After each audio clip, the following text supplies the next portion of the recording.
ቀድሞ ነበር እንጂ መጥኖ መደቆስ አሁን ምን ያደርጋል ድስት ዞ ማልቀስ ሲል ተስፋ ለማስቆረጥ አይደለም። እጄ ላይ ለምን ንቅሳት አልነቀስም ብዬ አሰብኩኝ። የክርስቶስ ሙሽራ ብዬ እንደዚህ ብዬ ብነቀስ ችግር አለው? እናቱ ገበያ ሄደችበትና እናቱ የሞተችበት እኩል ያለቅሳለሁ። ራሴን ገዝቼ ከኖርኩ ሳላገባ ብኖር ችግር ይኖረው ይሆን ብለዋል። ተገቢ ጥያቄ ነው። በሰዎች ተጽዕኖ ከቆምንበት ዓላማ ፍንክች ማለት የለብንም። ማግባትም ማመንኩስም የለብሽ። ይሄ የማይሆን ከሆነ ግን ማንም ሰው እሳት በብብቱ ታጥፎ አብሮ መኖር የሚችል ሰው የለም። ሳያገቡ መኖር ፈቃደኛ ከሆኑ ይቻላል፣ በራሱ ችግር የለውም። ሰዎች አግቢኝ ብለው መጠየቃቸውም ወንጀል አይደለም በራሱ። ለምን እንደክፋት እንቆጥረዋለን ይሄን ነገር ማለት ነው። ወደ ሀገራችን ስንገባ እንወልዳለን ብለን ብናስብም ገና ምንም የለንም እና ብዙ እንቆያለን። ደግሞ የሴት ልጅ እድሜ አይጠብቅም እና ስለጨነቀን ነው። እንደው እንደዚህ ይቻላል የሚል መልስ እጠብቃለሁ፣ እንደምትመልሱልኝ አምናለሁ ብለዋል። በግል እኛ መፍትሄ ልናመጣ አንችልም። ልክ የቤተክርስቲያኗ ስርዓት ከጋብቻ በፊት ግንኙነት መፈጸም ለምንም ታምር አይቻልም።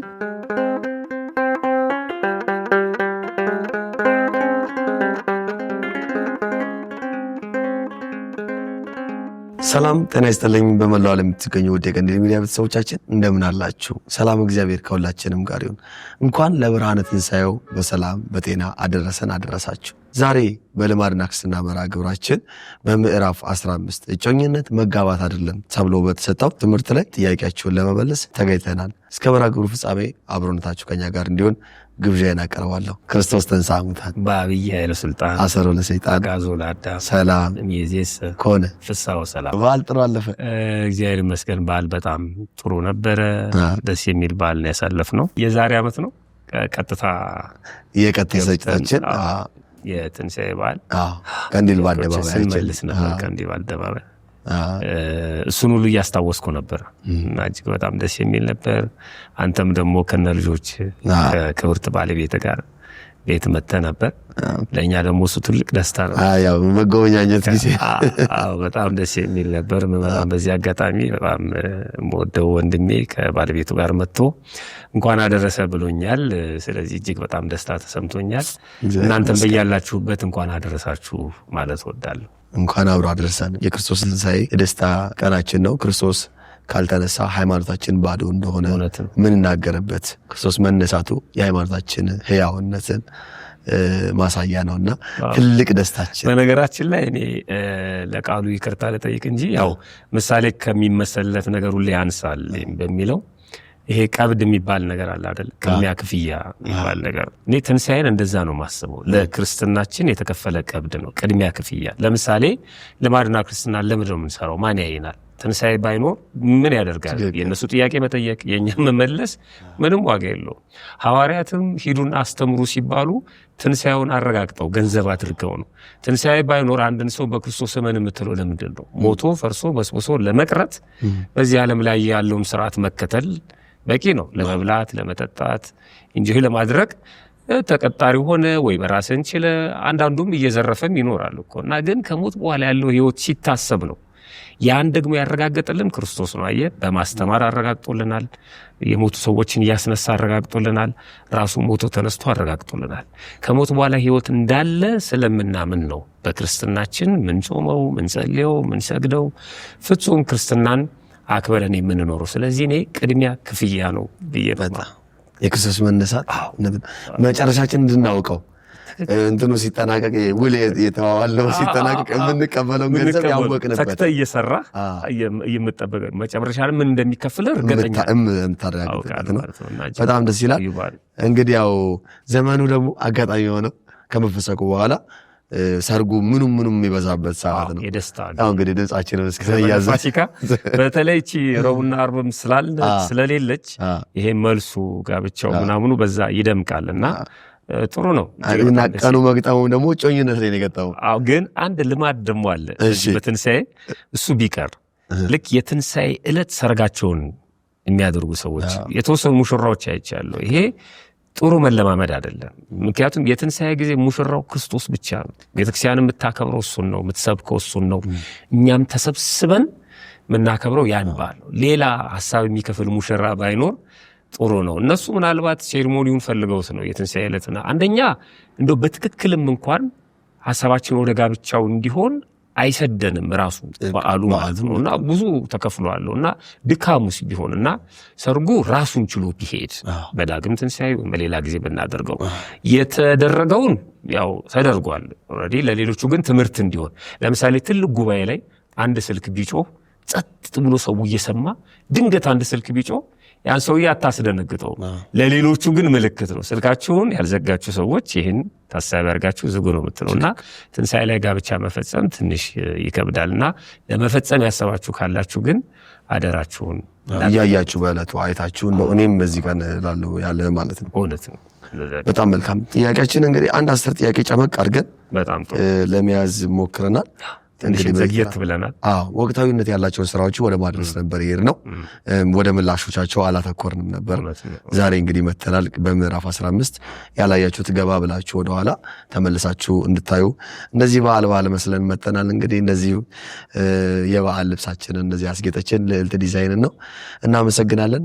ማንኛውንም ትዕዛዝ ለማዘዝ እንደዚሁ በአገር ባህል ልብስ ለመዋብ ለማጌጥ ከስር ባለው ቁጥር ደውላችሁ ማዘዝም ማግኘትም ትችላላችሁ ማለት ነው። ወደ ጥያቄያችን እናልፋለን። በጣም ጥሩ። የመጀመሪያ ጥያቄያችን አትሌት ቴል በሚል መጠሪያ ያለው አድማጭ ተመልካቻችን ያደረሱን ነው። ቃለ ሕይወት ያሰማልን መምህሮቻችን እጅግ በጣም ጥሩ ትምህርት እየመገባችሁን ነው። እኔ አንድ ጥያቄ ነበረኝ፣ እባካችሁ እንደው እንዳታልፉኝ፣ ስለጨነቀኝ ነው። ያለሁት ሳውዲ ነው። ከመጣሁ 2 ዓመት ሆነኝ።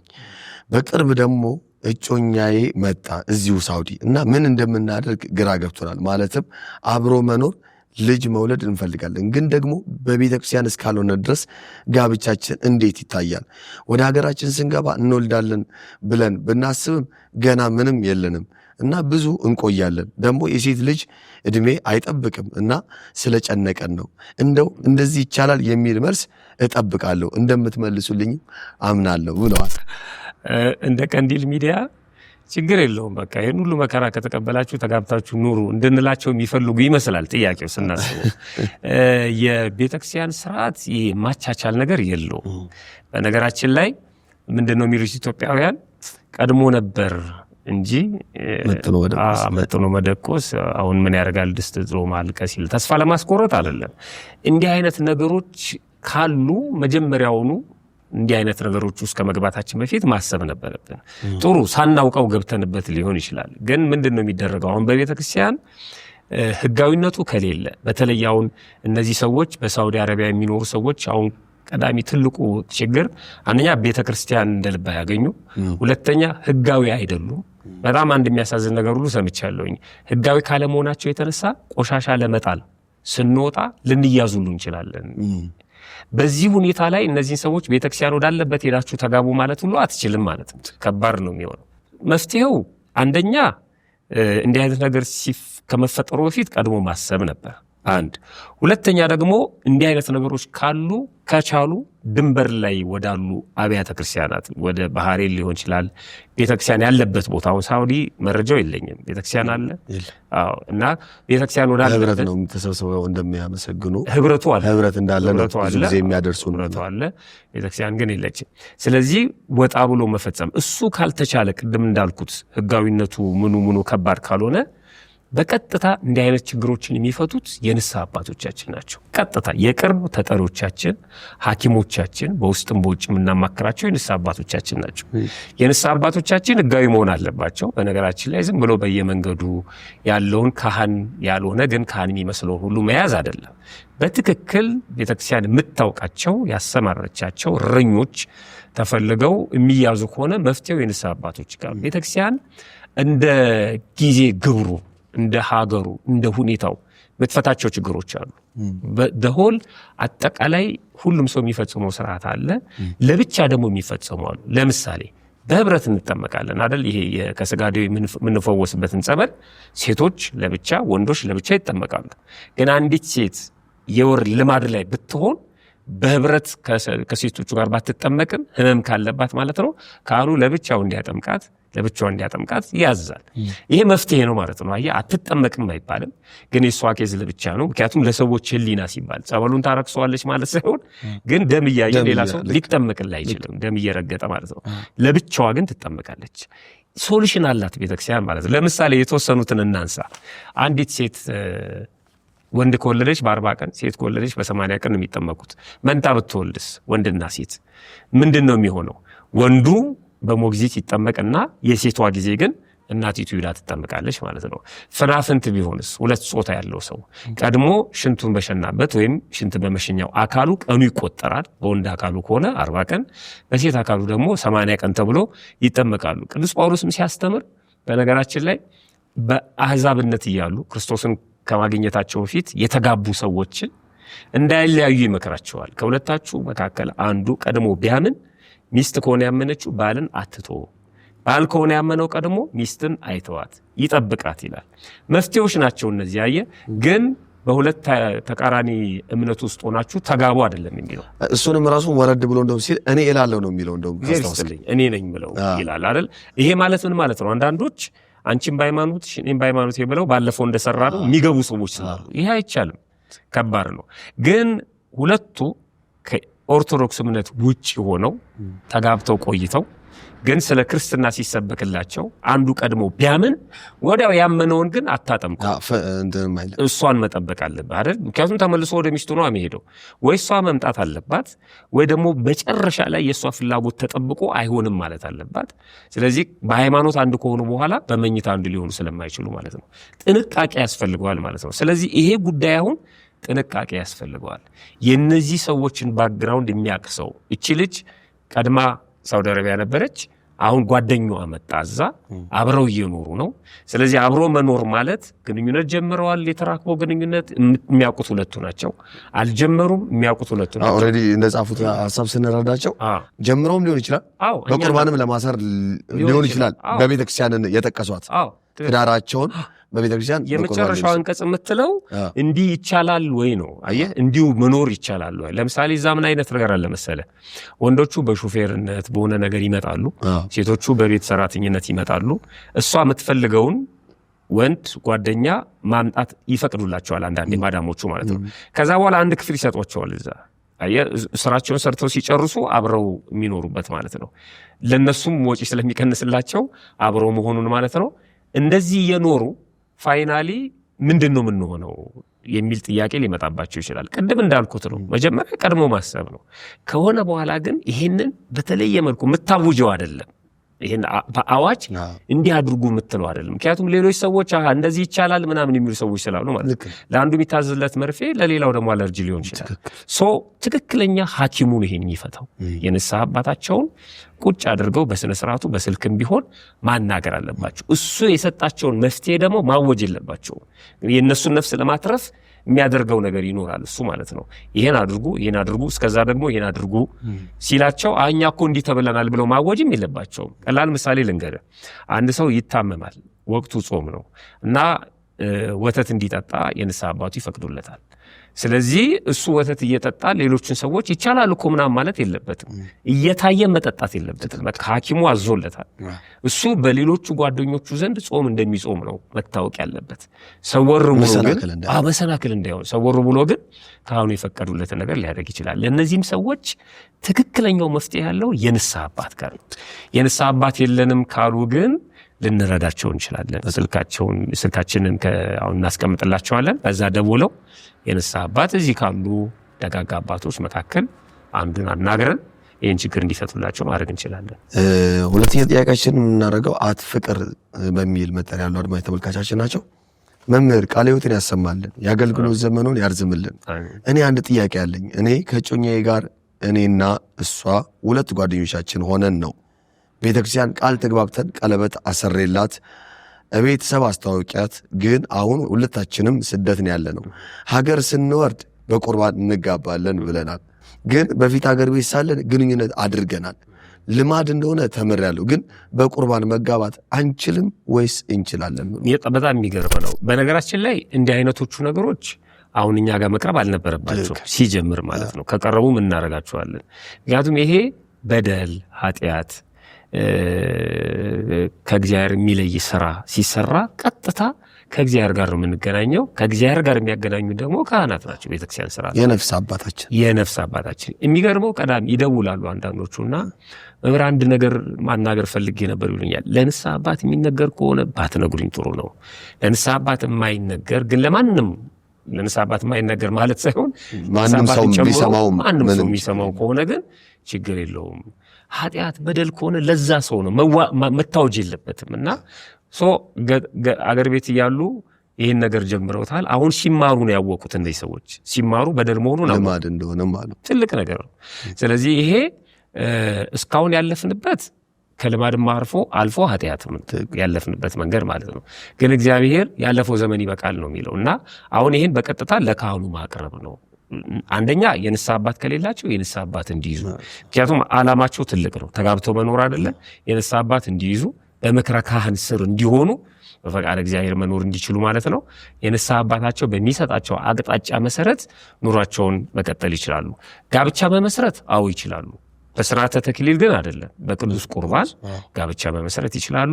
ከዚህ በኋላ ያለውን ነገር ግን ቢያቆሙትም ጥሩ ነው። ምክንያቱም ከዚህ በኋላ ልጅ ሊመጣ ይችላል፣ ሌላ ነገር ይመጣል፣ ብዙ ነገሮች ሊከሰቱ ስለሚችሉ ከጋብቻ በፊት የሚደረጉ ተራክቦችን ስፔሻሊ ደግሞ ለሴቶቹ በጣም ከባድ ነው የሚሆነው እና በዚህ ላይ አረብ ሀገር ነው ያሉት ራሳቸውን ጠብቀው እንደ ቀኖናም ሊሆናቸው ይችላል ምናልባት እና ራሳቸውን ጠብቀው ወደ ሀገር ቤት ሲመለሱ፣ ካለበለዚያም ደግሞ እዛው አካባቢ ቤተክርስቲያን የሚገኝበት እድል ካለ ከንስሐ አባታቸው ጋር ተነጋግረው ጋብቻቸውን መፈጸም ይችላሉ። አረብ ሀገር ነው፣ ብዙ አረብ ሀገሮች ስላሉ እኮ እኔም ለዛ ነው በደንብ ጥያቄውን ደግሜ አየሁት። በጣም አሁን እያወራ ባህሬን፣ ሳውዲ ይሆን ምናልባት ሳውዲ ብቻ ነው እንደው ቤተክርስቲያን ይፋዊ የሌለችበት እንጂ ሌሎች ቦታዎች ላይ ያለው። ስለዚህ እነዚህ ሰዎች አሁን ህጋዊነቱ ካላቸው ወደ ባህሬን መሄድ ይችላሉ። በመኪና ድራይቭ አድርጎ ከሳውዲ አረቢያ ቅርብ ነው እድሉ ካላቸው። አይ ካሉ ደግሞ ሁለቱም በደንብ አድርገው ጠንክረው ሰርተው ንጽህናቸውን ጠብቀው ከንስሐ አባታቸው ጋር ተነጋግረው ጋብቻቸውን መፈጸም ይችላሉ። ተራክበው ስላለ ብቻ ጋብቻ መፈጸም አይቻልም አይባልም። በቅዱስ ቁርባን በንስሐ ተመልሰው ጋብቻቸው መፈጸም ይችላሉ። በጣም መልካም። ሶስተኛ ጥያቄያችን ብርቱካን አየለ በሚል መጠሪያ ያደረሱን አድማጭ ተመልካቾቻችን ናቸው። እግዚአብሔር ይመስገን ስለ ሁሉም። እንኳን ደህና መጣችሁልን መምህሮቻችን፣ ቃለ ሕይወት ያሰማልን፣ በእድሜ በጸጋ ይጠብቅልን። እኔ አንድ ጥያቄ አለኝ። አንደኛ ቆሮንቶስ ምዕራፍ 7 ቁጥር 38 ላይ ድንግሉን ያገባ መልካም አደረገ ይላል። ይህ እንዴት ነው? ምን ማለት ነው? ሌላ ደግሞ በእድሜ የሚበልጠውን ሰው ብናገባ ችግር አለው ወይ? ችግር አለ የምትሉ ከሆነ እንዴት እንደሚሆን እንደምትመልሱልኝ ተስፋ አድርጋለሁ ይላል። የመጀመሪያው ጥያቄ ድንግልን ያገባ መልካም አደረገ ማለት እንዴ ሌላውን ያገባ መልካም አላደረገም የሚል አረዳድ ኖሯቸው የጠየቁት ይመስለኛል። ጊዜ ድንግል ብቻ ነው ወይ ማግባት ያለብን የሚል የመልእክቱን አውድ ወይም ሐሳብ መረዳት ያስፈልጋል። ቅዱስ ጳውሎስ ይህንን ያለው ለማን ነው ሲል ለደናግላን የተሰጠ ትምህርት ነው።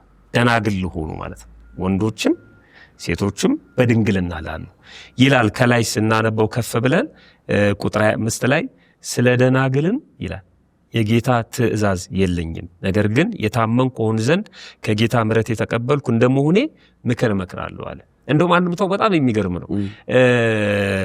የጌታ ትእዛዝ የለኝም ወይም እንደ ጌታ አይደለም የሚለው ቅዱስ ጳውሎስ የራሱን ነገር እንዴት ይናገራል ቢሉ የራሱን ነገር አይደለም። ከዚህ በኋላ የሚመጣው የፈቃድ ስራ ስለሆነ ነው። ለደናግላኑ የሚያዛቸው ትእዛዝ በፈቃዳቸው የሚያደርጉት እንጂ እንደ ሕግ የተጫናባቸው አይደለም። ስለዚህ ይሄ እንደ እግዚአብሔር ትእዛዝ አይደለም ብሎ የጀመረው ለዚህ ነው። ስለዚህ የደናግላን ትምህርት ነው። ጠያቂያችን በድንግልና ከሆነ ያሉት ድንግሊቱን ማግባት፣ ሴት ከሆኑ ወንድ ከሆኑ ማለት ነው።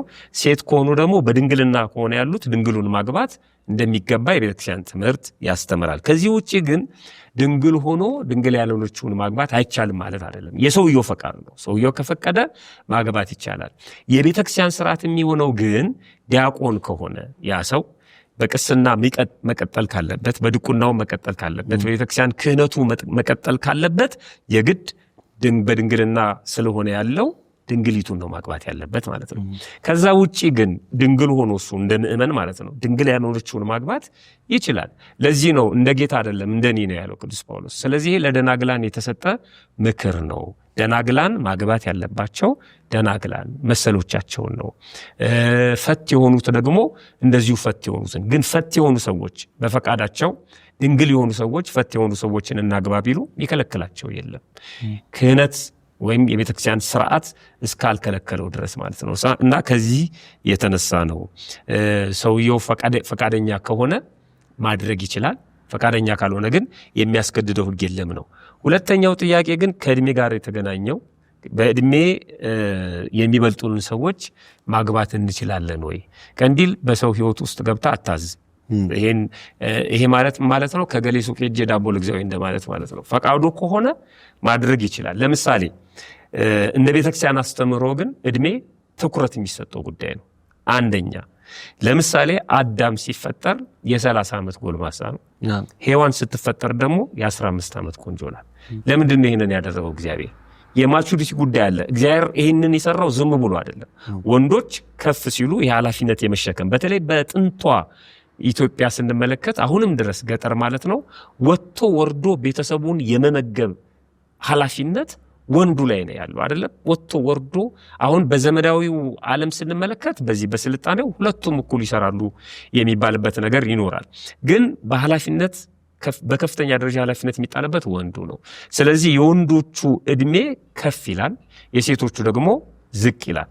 15 ዓመት ማለት ነው። ይሄን ይዘው ኢትዮጵያውያን አሁን በጣም ትልልቅ ሰዎችን ብንወስድ የጋብቻ በዓላቸውን የ50 ዓመት ከዛም በላይ የሚያከብሩ ሰዎችን ስንመለከት ወንዶቹ ከፍ ያሉ ናቸው፣ ሴቶቹ ደግሞ በእድሜ አነስ ያሉ ናቸው። እሱንን አስቀምጧል። አንድ ሁለተኛ የእድሜ ገደብ ወይም ሊሚቴሽን የምንለው ከወንዱ ይልቅ ሴቷ ጋር አለ፣ ከመውለድ ጋር በተገናኘ ማለት ነው። ሴቶች ከዚህ እድሜ በኋላ አይደለም መውለድ የሚያበቃበት እድሜ በተፈጥሮ ማለት ነው። ይሄ ወንዶቹ ጋር አይታይም፣ ሴቶቹ ጋር ነው የሚታዩ። እድሜያቸው አነስ ማለት አለበት ማለት ነው። አየህ ወንዱ ከፍ ሲል እነሱ ደግሞ አነስ ማለት አለበት ከመውለድ ጋር በተገናኘ።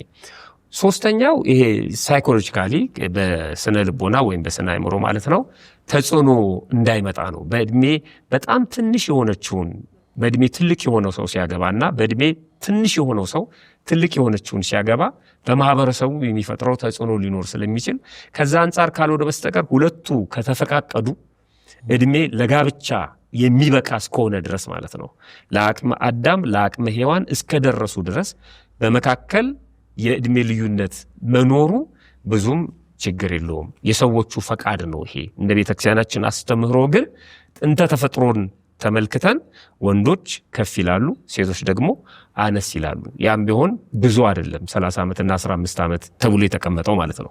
ከዚህ አንፃር ነው። ስለዚህ ጥያቄያችን የሰዎቹ ፈቃድ ላይ የተመሰረተ ነው የሚሆነው ማለት ነውና አይ ጥሩ አይደለም ጥሩ ነው የሚልም ትምህርት የላትም ቤተክርስቲያን።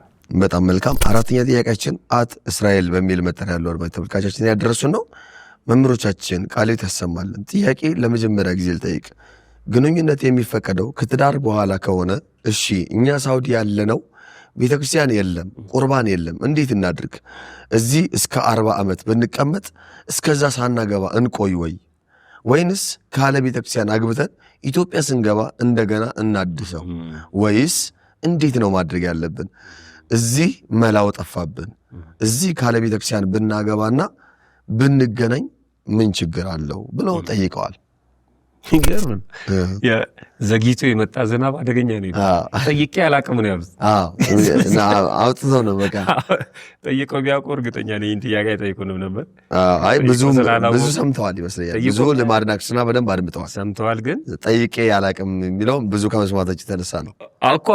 ጥያቄ ጠይቄ አላቅም ግን ደንበኛ ነኝ እከታተላለሁ አለ። የሚገርም ነው። የተጠራቀመ ጥያቄ ከባድ ነው። ቶሎ ቶሎ ቢጠይቁን ይሻል ነበር። ይሄ በጣም ከባድ ነው። ከዚህ በፊትም መልሰ ነው በነገራችን ላይ ማለት ነው።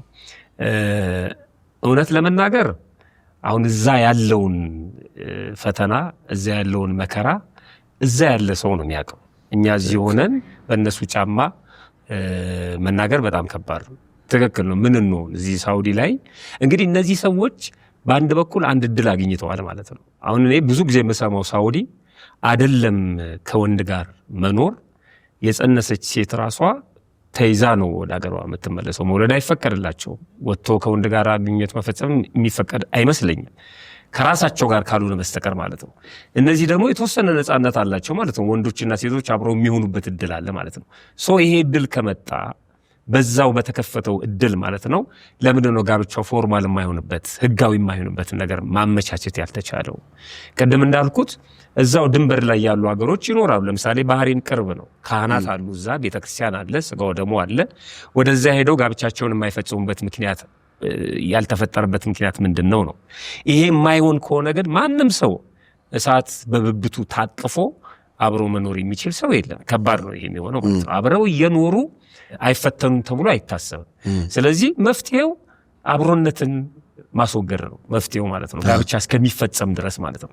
እዚህም እኮ አሉ ኢትዮጵያ ውስጥም ሆነው በተለያየ ቦታ ላይ እየኖሩ በጋብቻ አንድ እስከሚሆኑ ድረስ ማለት ነው ጊዜ የሚጠብቁ ሰዎች አሉ። ለመነጋገር ለመወያየት የሚገናኙ ነገር ግን አዳራቸውን ሌላ ቦታ የሚያደርጉ እዚህም ሆነው የጋብቻው ሰዓት ሲደርስ ደግሞ አንድ ሆነው ጋብቻቸው የሚፈጽሙበት ሁኔታ አለ። ሳውዲ አረቢያም ቢሆን ወንዱም በሚሰራበት ቦታ ሆኖ ሴቷን በምትሰራበት ቦታ ሆነው ማለት ነው እግዚአብሔር በፈቀደ ጊዜ ወደ ሀገራቸው ሲመለሱ ጋብቻቸው መፈጸም ይችላሉ እንጂ እዛ ጀምረውት ኢትዮጵያ ይጨርሳሉ የሚባል ነገር የለም።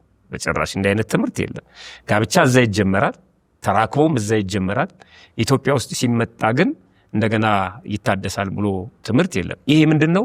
እንደውም መጽሐፍ ላይ እግዚአብሔር ቸር ነው መሐሪ ነው እያልክ ኃጢአት አትስራ ነው። ንስሐን እያሰብን ኃጢአት የምንሰራ ከሆነ ከባድ ነው።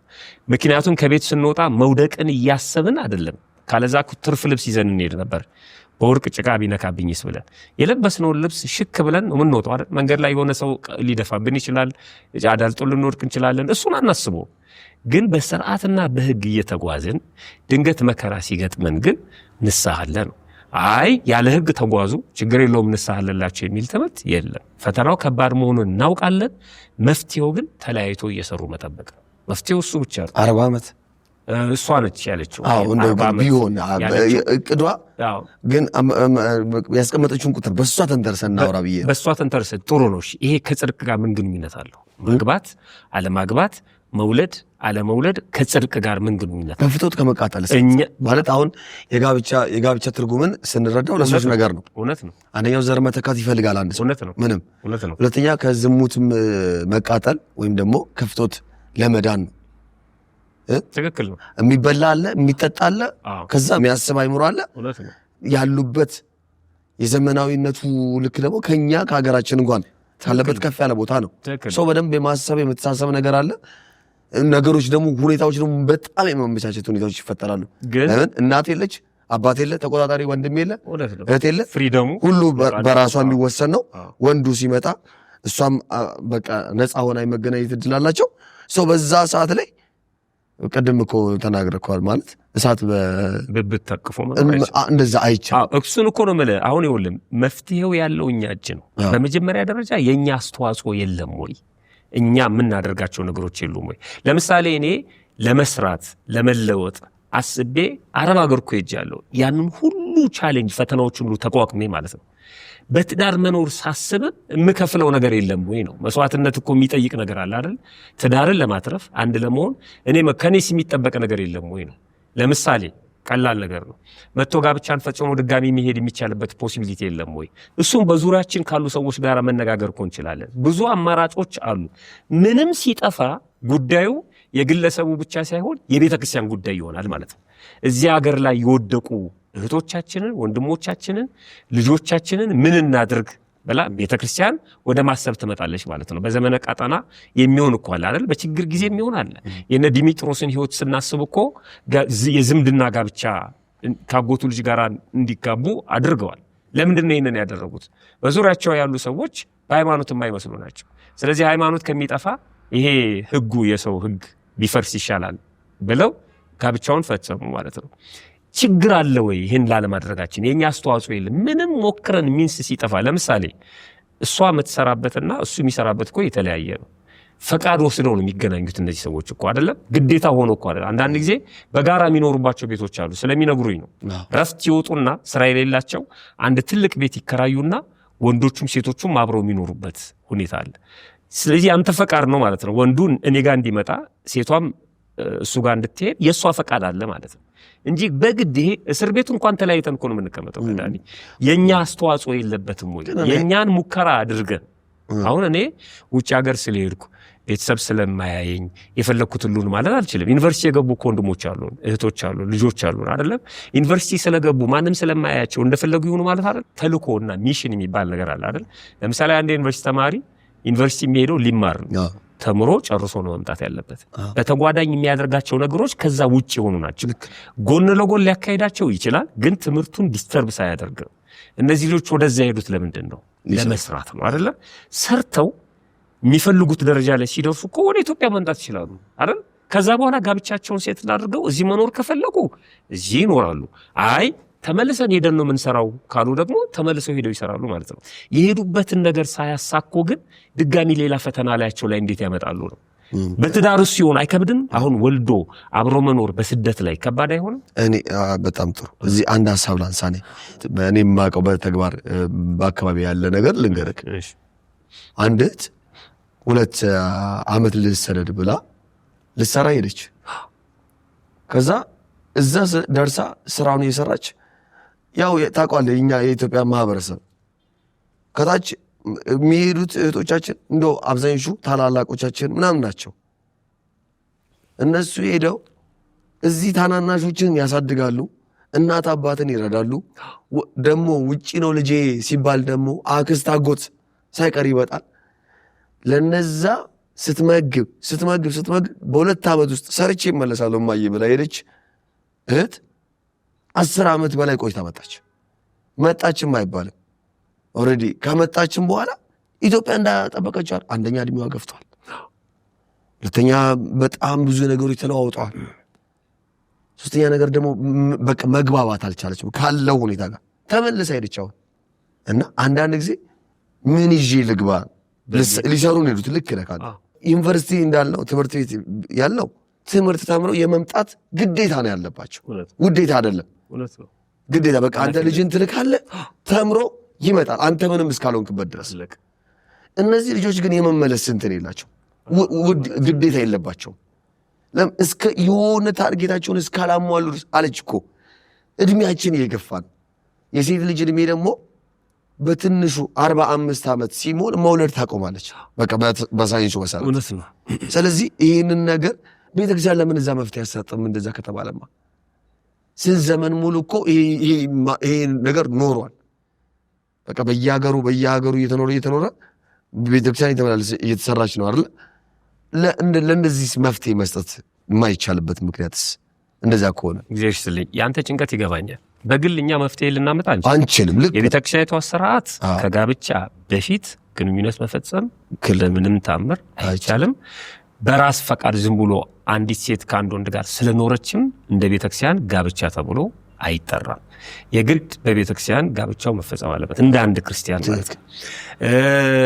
እንዲህ ሆነናልና ምን እናድርግ የሚለው እንደ ቤተክርስቲያን መፍትሄ የሚፈልግ ትልቅ ጉዳይ ነው። እዛ አካባቢ ጊዜያዊ መፍትሄ አንዳንድ ጊዜ እኮ እዛ አካባቢ ካሉ ባለስልጣናትም ጋር ተነጋግሮ ማለት ነው እዛ ያሉ ምእመናንን አጽናንቶ ልክ እስር ቤት ያሉ ወገኖቻችን አስተምረን ምን ብለን ጠይቀን እንደምንመጣው ችግሮቻቸውን ናዞ መምጣት የሚቻልበት ሁኔታ ማመቻቸት ይቻላል። ኧረ በዓመት አንድ ጊዜም ራሱ እንደው በዓመት አንድ ጊዜ አስፈቅዶ ጋብቻ ያለ ልክ በዓመት አንድ ጊዜ ሊፈጸም እንደሚዘጋጅ ጋብቻቸውም ክርስትናም ምንም እንዳለ በተባለበት አንዴ አስፈቅዶ ገብቶ ጋብቻውንም ክርስትናውንም ፈጽሞ መጪስ አረብ ሀገር ያለችው ቤተክርስቲያን ስትመጣ ትተክላታለህ፣ ስትሄድ ትነቅላታለህ።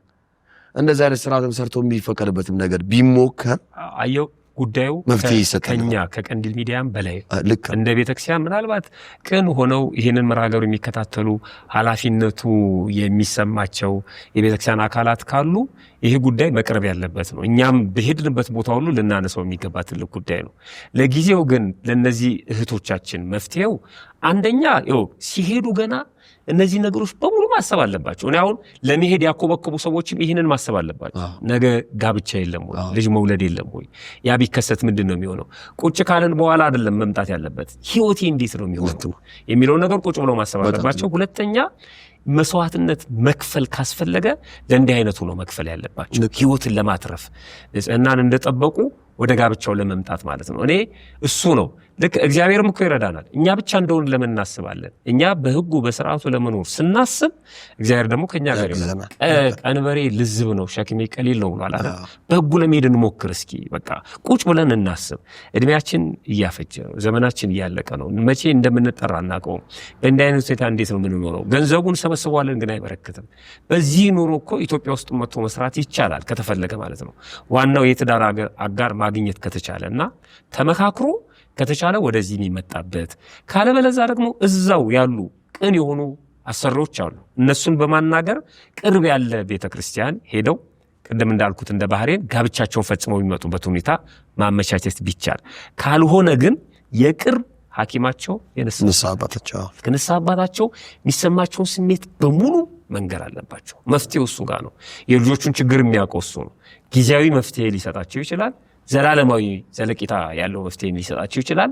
እንደገና ደግሞ በዙሪያው ያሉ አካላትን አስተባብሮ እነዚህ ሰዎች ከችግር ማውጣት የሚቻልበት ሁኔታ ሊመቻች ይችላል እና ከንስሐ አባት ጋር መነጋገሩ ነው ለጊዜው መፍትሄው ይሄ ነው። ያው መቼስ እዚህ ጋር ልትረዱት የሚገባው ኦርቶዶክሳውያን እኛ የቤተክርስቲያኑን ትምህርት ማስተማር ስለሚገባን ነው እንጂ እዚህ አዲስ አበባ ውስጥም ቤተክርስቲያን አጠገባቸው ሆነው ንስሐ አባታቸውን በጎናቸው ሆነው ከቅዱስ ቁርባን ውጪ የሚያገቡ ብዙ ሰዎች አሉ። እኛ ለእኛ ሸክም ምናምን ብላለም፣ ግን የኛ የቤተክርስቲያኑን ትምህርት ነው። አይገርም? እነዚህ ፍላጎት አላቸው፣ ርቀት ገድበው፣ እነዚህ ደግሞ ቅርብ ናቸው፣ ግን ፍላጎት የላቸውም። ህይወት እንደዚህ ነው። እንደ ማጠቃለያ ግን እኔ የምናገረው ቀዳሚ አንደኛ የእነዚህ ልጆች ጥያቄ ቀላል ጥያቄ አይደለም። አሁን ወደ አረብ ሀገር ለመሄድ የምናኮብኩብ ሰዎች ቆም ብለን ውስጣችንን እንፈትሽ። በቃ ይሄ ትውልድ ይዳን በእኔ በቃ የሚል አንድ መፈክር ነበር ከዚህ በፊት ማለት ነው። በቃ ሌሎቹ እንዲማሩበት ነው። ይኸው መጥተውም ህይወታቸው እንዲሆኑ በአስቸጋሪ ነገር ውስጥ ሆነው የሚያዝኑበት ሁኔታ አለ። ስለዚህ እኔ የትዳር ህይወቴ ነገ እንዴት ነው የምወልድበት የምከብድበት ከክርስትና ህይወት ጋር ያለው ግንኙነት እንዴት ነው ይቋረጣል ይቀጥላል የሚለው ቆም ብሎ ማሰብ። ሁለተኛ መስዋዕትነት ለመክፈል ራስን ማዘጋጀት። መስዋዕትነት መክፈል አለብን። በቃ እኔ ማገባው በስጋው ደሙ ነው በተክሊል ነው ካልን ለዛ መስዋዕትነት መክፈል የሚያስፈልገኝ ነገር ምንድን ነው? ወደ ኢትዮጵያ መሄድ ከሆነ ወደ ኢትዮጵያ መምጣት ነው። ወደ ኢትዮጵያ መምጣት አይደለም፣ እዛው አካባቢ ካሉ የአረብ ሀገራትም ሆነው ማለት ነው ሄጄ በትራንስፖርትም ሊሆን ይችላል ጋብቻ መፈጸም ነው። ይሄን ደግሞ ማንም ያስተካክልልኝ አሰሪዎች ጋር እነዚህ ሚንሶች ቼክ ማድረግ ነው። በነገራችን ላይ በቤት ሰራተኝነት ሆኖ ጋብቻን በመሰረት ነው ከባድ እንጂ አረብ ሀገር ትዳር መስርተው ወልደው ከብደው የሚኖሩ ብዙ ወንድሞችና እህቶች አሉ። ሌላ ስራ የሚሰሩ ማለት ነው። ህጋዊ ሆነው በካምፓኒ ተቀጥረው ሊሆን ይችላል የራሳቸውን ኑሮ የሚኖሩ ማለት ነው። እንደዚህ አይነት ኑሮ መኖር ከተቻለ በራሱ ችግር የለውም። ግን የቤት ሰራተኛ ሆነን በእነሱ እዝ ውስጥ ሆነን ያውም ደግሞ በሃይማኖታችን የማይመስሉን ሰዎች ጋር እየኖርን ሌላ ችግር ማምጣት በጣም ከባድ ነው። እኔ ስለተበላ ስለተጠጣ ብቻ እነዚህ አይነት ነገሮች ኖርማል ናቸው ብለን ማለፍ የለብንም። ለምሳሌ ተፈጥሯችን እኮ ልክ አይደለም። እግዚአብሔር ራሳችን እንድንቆጣጠር አድርጎ ነው የሰራ። አንተ አሁን ሽንቴ መጣ ብለህ መንገድ ላይ አሸናም አይደለም፣ የምትሸናበትን ቦታ ትፈልጋለህ። አይምሮ ነገረ ማስወገድ እንዳለብህ፣ ነገር ግን ቦታ ደግሞ እንድትመርጥ ጊዜ ሰጥቷል። እንደዚህ እኮ ነው እንጂ አንድ ጊዜ በዚህ በኤችአይቪ ምክንያት የሆኑ ሰዎች ሲናገሩ ሰው ከበላ ከጠጣ በቃ ዝሙት መስራቱ አይቀርም፣ ባይሆን እየተጠነቀቀ ይስራ እንጂ እንዲህ እንስሳ እኮ ነው ከበላ ከጠጣ ዝም ብሎ የሚሰራው ወይም ዝም ብሎ የሚያደርገው እንስሳ ነው። እኛ እኮ ሰዎች ነን፣ ሕያዊት ለባዊት ነባቢት ነፍስ አለችን። ማለት ይችላል ውስጣችን ማለት ነው። እንብላ እንጠጣ ችግር የለውም፣ ራሳችን ኮንትሮል ማድረግ አለብን። ለዚህ ነው ምን ጾመው፣ ለዚህ ነው ምን ሰግደው፣ ለዚህ ነው ምን ጸልየው። ከጾምን ከጸለይን ከሰገድን ከእግዚአብሔር ጋር ከኖርን ምን በላው ምን ጠጣውን እኮ ከሰውነታችን ጋር ያስማመልናል። ፍላጎቱ ግን ይመጣል ለፈተናም የለም ማለት አይደለም። እሱ ማሬሳንን ማለት ነው። ግን ኮንትሮል እናደርገዋለን ነው። ፍላጎቱን እንድንቆጣጠር አድርጎ ነው የፈጠረን እግዚአብሔር ማለት ነው እንጂ አሁን ለምሳሌ የምታስበውን ሁሉ ብትናገር አትጫረስም ማለት። አንድን ሰው እኮ ገና ስታየው ስደቦ ይላል። በውስጥ እየሰደብከው ነው፣ አንደበትህ ግን አይናገርም። ይሄ እንድንቆጣጠረው ችለናል ማለት ነው። ያለውን ነገር ፈተና በሙሉ ሁሉን በሚችል በእግዚአብሔር ሁሉን እችለዋለሁ ነው አይደለም። ስለዚህ እግዚአብሔርን ይዘን አንችለውም ከባድ ነው የሚል ስሜት ወደ ውስጣችን ማምጣት የለብንም። መጀመሪያ ኑሯችንን ማስተካከል አለብን። እኛ የምንኖረው እንዴት ነው? ራሳችን እየሄድን ነው የምንፈተነው ወይስ ፈተና ወደኛ ነው የሚመጣው? ፈተና ወደኛ የሚመጣ ከሆነ በጾም በጸሎት ልናስወግደው እንችላለን። እኛ እየሄድን የምናመጣው ከሆነ ደግሞ እኛንን መሰብሰብ ያለብን ማለት ነው። እኛንን ራሳችንን መግዛት ያለብን እና በእንዲህ አይነት መልኩ ነው መኖር። በጣም መልካም። ወደ አምስተኛ ጥያቄያችን እናልፋለን። አምስተኛ ጥያቄያችን ሳራ በለጠ በሚል መጠሪያ ያለው አድማጭ ተመልካቻችን አደረሱን ነው። የኔም ጥያቄ ነው በዚሁ ቀጥዬ የምጠይቀው ጥያቄ፣ አንድ ሰው አግብቶ ከፈታ በኋላ ድጋሚ ማግባት ካልፈለገ ሳያገባ መኖር ይፈቀዳል አይፈቀድም? እኔ አግብቼ አንድ ልጅ ወልጄ ተለያየን። እኔ ፍላጎት ድጋሚ ማግባት አልፈልግም። ልጅንም በስነ ስርዓት ማሳደግ ለአምላኬ መገዛት ነው። ብዙ ሰዎች ግን ካልመነኮሽ ይቺን ዓለም ንቀሽ ገዳም ካልገባሽ አግብቶ መኖር አለብሽ ይሉኛል። ራሴን ገዝቼ ከኖርኩ ሳላገባ ብኖር ችግር ይኖረው ይሆን ብለዋል። ዓለም እንዲህ ነች። የመጀመሪያውን ጥያቄ ተመልከተው። ሁለተኛውን እናቱ ገበያ ሄደችበትና እናቱ የሞተችበት እኩል እና ይህም ጥያቄ ነው። ትክክል ነው። ማግባት ፈልጋለሁ የሚል አለ፣ አልፈልግም የሚል አለ፣ መውለድ ፈልጋለሁ መውለድ አልፈልግም የሚል አለ። ሁሉንም ነው እንግዲህ ቀንዲል ሚዲያ ታስተናግደው ማለት ነው። እና እኔ ጠያቂያችን ምርጫው የእርሶ ነው። በቃ ማንም ሰው በእርሶ ምርጫ ሊገባ አይችልም። እንግዲህ ትዳር ነበራቸው ጠያቂያችን። ከዛ ትዳር አንድ ልጅ አፍርተዋል። አሁን ግን ከትዳራቸው ጋር ተለያይተዋል። ልጃቸውን እያሳደጉ መኖር ይፈልጋሉ። ትክክል ነው። ይሄ በቃ ማንም ሰው አይ አንቺ ወይ አግብተሽ ወይ መንኩሰሽ ነው መኖር ያለብሽ የሚል ሕግ የለም፣ በጭራሽ የለም። ለዚህ እኮ ነው እኔ ብዙ ሰዎችን አንስማ፣ በቃ እግዚአብሔርን እንስማ፣ ወደ ቤተክርስቲያን እንምጣ፣ ወደ ትክክለኛው ከልማድ ወጥተን ወደ ክርስትናው እንምጣ። በልማድ ይላሉ ሰዎች። ይሄ ልማድ ነው። ይሄ ልማድ ነው። እንደውም ጎጂ ልማድ ነው። አንዳንድ በጎ ልማዶች አሉ። እኔ ልጄን ነው ማሳደገው እያለች አንዲት እናት ካላገባሽማ እንዴት ትኖሪያለሽ ብሎ ማስጨነቅ በጣም ወይም ደግሞ ካልመነኮሽ ገዳም ካልገባሽ ይሄ በፍጹም አይቻልም። ይሄ እንዲህ አይነት ትምህርት የላትም ቤተክርስቲያን። ስርዓቱ ግን በክርስትና ህይወት አለ። አንድ ሰው ህይወቱን መምራት የሚችለው ከቻለ በምንኩስና ህይወት ነው፣ ካለዛ አግብቶ ነው። ከዚህ ውጪ ሌላ ህይወት የለም ማለት አይደለም። ሳያገቡ የምንኩስና ኑሮ የሚኖሩ ሰዎች አሉ አይደለም። እንደገና ደግሞ መንኩሰው የትዳር ህይወት መኖር የሚያምራቸው ሰዎችም ደግሞ አሉ። ይሄ ተቀላቅሎ መኖር አይቻልም።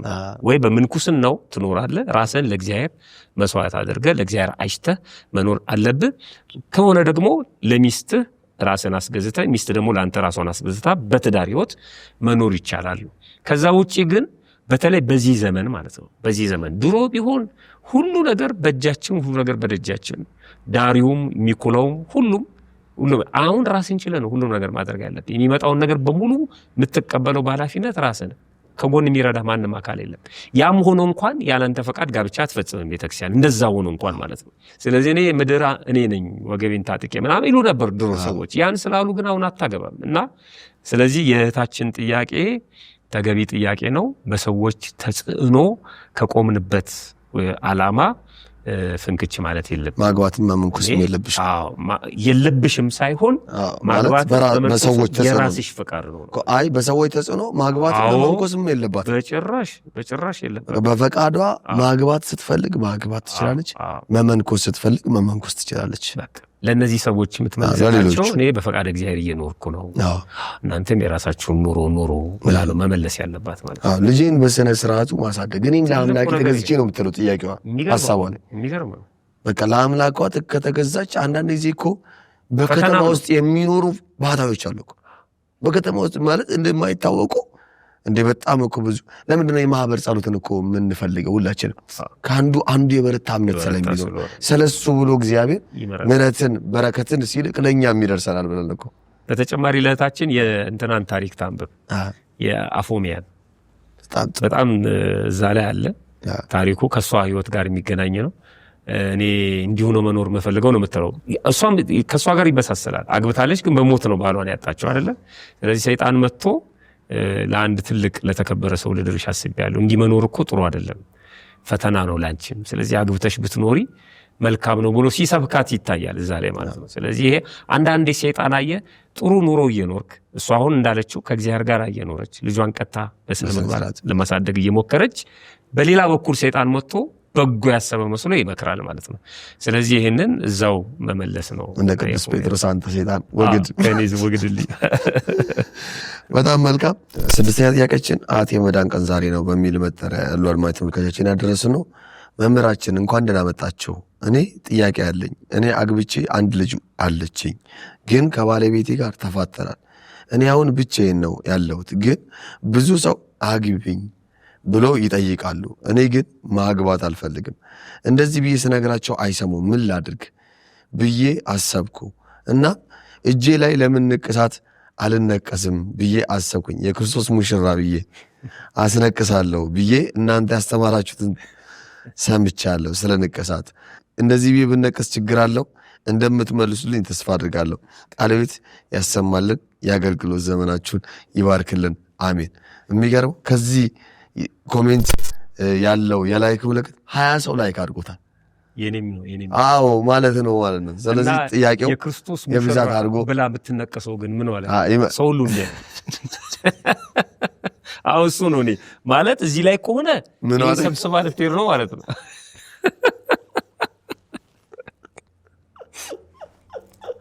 የክርስቶስ ሙሽራ የሚለውን ተነቅሳ ሰው ሁሉ እንዲያነበው ነው የምትፈልገው። እና ይሄንን ንቅሳት አሁን ግንባሯ ላይ ነው የምታደርገው ወይ እጇ ላይ ነው የምታደርገው? የት ጋር ነው የምታደርገው? እጇ ላይ ከሆነ ሁልጊዜም ሰብስባ መሄድ አለባት ማለት ነው። ወይ እዚህ ጋርም ከሆነ ደግሞ ልታሳያቸው ነው ማለት ነው። ይሄ ከባድ ነው። የምትፈልጉትን ነገር ተነቀሱ የሚል ትምህርት የላትም ቤተክርስቲያን። መሆን የምትፈልጉትን ነገር ተነቀሱ። ይሄ እኮ እንደ ህፃናት ነው። ለምሳሌ አንድ ህፃን ምን መሆን ትፈልጋለህ? ዶክተር። በቃ ይነቀሰው ዶክተር ሆኖ በኋላ ላይ እሱ ሜካኒክ ሲሆን እዚህ ጋር ዶክተር የሚለው ጽሑፍ ምን ሊሆን ነው ማለት? ሀሳብ በየጊዜው ይቀየራል። አሁን እኔ አላገባም ብትል እቺ ልጅ እኮ ከሳምንት በኋላ ደግሞ ማግባት አስባለሁ። በህይወቱ የሚመጣ ሰው እና በህይወቱ የሚመጣ በነገራችን ላይ ግብዝነትም ነው። እኔ የክርስቶስ ሙሽራ ነኝ ብሎ ሰው ስለራሱ አይመሰክርም። የቅድስት አርሴማ ስም እኮ ራሱ ስያሜውም ራሱ እሷ እኮ አላለች እኮ ስያሜው ያገኘችው ለቅድስት ምንድነው? እሷ አላገባም በማለት ነው። በቃ እሱ ቅዱስ ጳውሎስም ተናግሮታል። ለክርስቶስ አይቻቸዋለሁ ይላል አይደለ? እኛ ስለተናገር ነው አይደለም፣ ስራችን ነው ይሄ። ሌላ ሰው ነው የሚመሰክርልን። እና ይሄ ግብዝነትም ነው። በማይጠፋ ቀለም መሆን የምንፈልገውን ነገር ማስቀመጥ መጨረሻ ላይ ጸጸት ነው። ሰይጣን ደግሞ በጣም ክፉ ነው። ያ በኋላ ላይ ምን ልታደርገው ነው ያንን ነገር ማለት ነው። አንዳንድ ጊዜ ግብጾቹ ለምሳሌ አሁን እኛ ማተብ እናስራለን አይደል? ግብጾቹ ግን መስቀል ነው የሚነቀሱት። እና እዛ የሄዱ ሰዎች ሲነግሩኝ ለምንድን ነው እንዲህ የምታደርጉት? የመከራ ጊዜ ማተብ ከሆነ ሰውየው ማተቡን ለመበጠስና እኔ ክርስቲያን አይደለሁም ለማለት እድሎች አሉት። አየህ፣ ይሄኛው ከሆነ ግን ምንም እድል የለውም ላዩ ላይ ስለሆነ ያለው ማለት ጣቱን ወይም እጁን ቆርጦ ሊጥሉ አይችልም። ሁለተኛ እነሱ ችግር አለባቸው። በዙሪያቸው የተከበቡት በሽብርተኞች ስለሆነ ተመሳስለው ገብተው በሚያመልኩበት በቤተ መቅደስ ውስጥ ችግር ስለሚፈጥሩ እየፈተሽክ ከምታስገባ እጃቸውን እያየ ነው። እነዛኞቹ አካላት ደግሞ ይሄን በጭራሽ ሊያስቀምጡት አይችሉም። መስቀልን ሰውነታቸው ላይ ፎሬቨር ስለሆነ እስከ መጨረሻው ስለሚቀመጥ ማለት ነው። ያን ስለማያደርጉ በቃ እጃቸውን እያሳዩ ነበር ወደ ቤተክርስቲያን ሁሉ ሲገቡ የነበረው እና ፍተሻም ላይ ይጠቅማቸዋል ማለት ነው። የቤተክርስቲያን ሰው ለመሆናቸው ሌላው ስለማይፈልገው ማለት ነው። እና ከዚህ አንጻር ለዘላለም የሚሆነውን ነገር እንደ ምልክት አስቀምጠን ሐሳባችን በተቀየረ ጊዜ ጸጸት ውስጥ ልንገባ እንችላለን። ሳያገቡ መኖር ፈቃደኛ ከሆኑ ይቻላል፣ በራሱ ችግር የለውም። ሰዎች አግቢኝ ቢለው መጠየቃቸውም ወንጀል አይደለም በራሱ። ለምን እንደ ክፋት እንቆጥረዋለን ይሄን ነገር ማለት ነው? እንደ ጭቅጭቅም አንቆጥረው። እኛ ስለምንበሳጭበት ነው እኮ በተደጋጋሚ ጥያቄዎቹ ሊመጡ የሚችሉት። ብርቅ ድንቅ አድርገን ባንቆጥረው እና መልስ ብንሰጥ ጥያቄዎቹም ያቆማሉ። እንደምንፈተንባቸው ስለሚያውቅ ነው ሰይጣን እነዛን ነገሮች የሚያበዛው። ልክ ውሻ ስትሮጥለት እንደሚባለው ማለት ነው። እና እኛም እየተከፋን በሄድን ቁጥር ጥያቄዎቹ ማቆሚያ ሊኖራቸው አይችልም። በዚህ በአንደኛ ዮሐንስ መልእክቱ ምዕራፍ 3 ቁጥር 2 ላይ ቅዱስ ዮሐንስ የጻፈው ቃል አለ። ወዳጆች ሆይ አሁን የእግዚአብሔር ልጆች ነን፣ ምን እንደምንሆን ግን ገና አልታወቀም ይላል። ሁልጊዜ ሳየው የሚያስፈራኝ ቃል ነው በነገራችን ላይ ማለት ነው። አሁን የእግዚአብሔር ልጆች መሆናችን አረጋግጠናል አይደለም? በ40ና በ80 ቀን ተጠምቀን የሥላሴ ልጅነት አግኝተን ክርስቲያኖች ነን። ንስሐ የገባን ቅዱስ ሥጋውን ክቡር ደሙን እንቀበላለን። ልክ ሌሎቹ እንደሚፎክሩት ድነናል ብለን እንዳናወራ ነው የሚያደርገን ይሄ ቃል። አሁን ትክክል ነው፣ ድነናል እኮ በዚህ ቅጽበት ትክክል ነው፣ ነፃ ነን። ነገ ምን እንደምንሆን ግን አናውቀውም። ተጓዦች ነን፣ እየተጓዝን እኮ ነው ወደ መንግስተ ሰማያት እየተጓዝን። መንገድ ላይ ምን እንደሚያጋጥመን አናውቅም። ስለዚህ እኔ የክርስቶስ ሙሽራ ነኝ ማለት ተደመደመ እኮ። ግን ገና ነፍሳችን ከስጋችን አልተለየችም። ከሞት በኋላ ነው ያ ህይወት የሚረጋገጠው። በምድር ላይ ያለን ነገ ጠዋት ሌላ ነገር ብንሆንስ? ይሄን በልባችን እናስቀምጠው ነን። ግን ንቅሳት ድረስ የሚያስደርስ ግን አይደለም። ራስ እንደ ግብዝነት መቁጠር ስለሚሆን የጋብቻ ጥያቄ መምጣቱም ኖርማል ነው። እንደ ሰዎቹ አመጣጥ መመለስ ነው። የሚያፌዙ ሰዎች ካሉ ጆሮ ለመስጠት ነው። በቁም ነገር የሚጠይቁ ሰዎች ካሉ ደግሞ ኖ እኔ አሁን አላገባም እንትንን መናገር እኮ አይጠበቅብንም። የወደፊት ራያችንን አይ አልፈልግም ጋብቻ ለመመለስ ነው እንጂ ለምን ብለው የሚያስጨንቁ ሲመጡስ ምናልባት ብላ ከሆነ እሱ ደግሞ እንደ ክብራቸው ለምሳሌ በቤተሰብ የሚመጡብሃሉ፣ በጓደኛ የሚመጡብሃሉ። አይ እኔ በቃ ጋብቻ ፍላጎቱ የለኝም ብለህ ትመልሳለህ። እሱ በቃ ፍላጎቱ የለኝም። በጣም መልካም። ሰባተኛ ጥያቄያችን ሀና ፍቅር ላፍ በሚል መጠሪያ ያሉ አድማጭ ተመልካቾቻችን ናቸው። ቃለ ሕይወት ያሰማልን መምህር፣ እኔ ጥያቄ አለኝ። እኔ የገጠር ልጅ ስለሆንኩኝ እኔ ሳልፈቅድ በልጅነቴ ተዳርኩኝ። ግን ራሴን ሳውቅ ስላልተስማማን ተፋጣን እና አሁን ትዳር የለኝም፣ ለማግባትም ፍላጎት የለኝም በጭራሽ። ብቻ መኖር ይቻላል በዓለም ላይ ማለቴ ከምናኔ ውጪ በዓለማዊ ሕይወት ራሴን ጠብቄ ብኖር ችግር አለው ወይ ብለዋል። አዎ ተመሳሳይ ነው። እንግዲህ በልጅነቷ ተደራ ነበረች፣ ያው ትዳሩ ፌል አድርጓል። ያለ ፈቃድ ጋብቻ በቤተክርስቲያናችን እንደ ጋብቻ አይቆጠርም። አስገድዶ ብዙ ጊዜ በገጠር እንዲህ አይነት ነገሮች ይከናወኑና ወደ ከተማ መጥተው የቤተክርስቲያን ትምህርት ሲረዱ ያንን ነገር የሚያስወግዱ አካላት አሉ። ያን በማድረጋቸው በማወቃቸው ነው ይህንን ያደረጉት፣ የቤተክርስቲያን ሕግና ስርዓት በማወቃቸው እንጂ በራሱ ወንጀል አይደለም። ግን ደግሞ ኑሮ ምን ይመስላል የሚለውን ቁጭ ብሎ ማየት ያስፈልጋል። በዛኛው በኩል ያለውን አካል ደግሞ የሚጎዳ ከሆነ በጣም ከባድ ነው። ሌላውን ሰው አስቀይሞ እግዚአብሔር ማስደሰት ስለማይቻል ማለት ነው።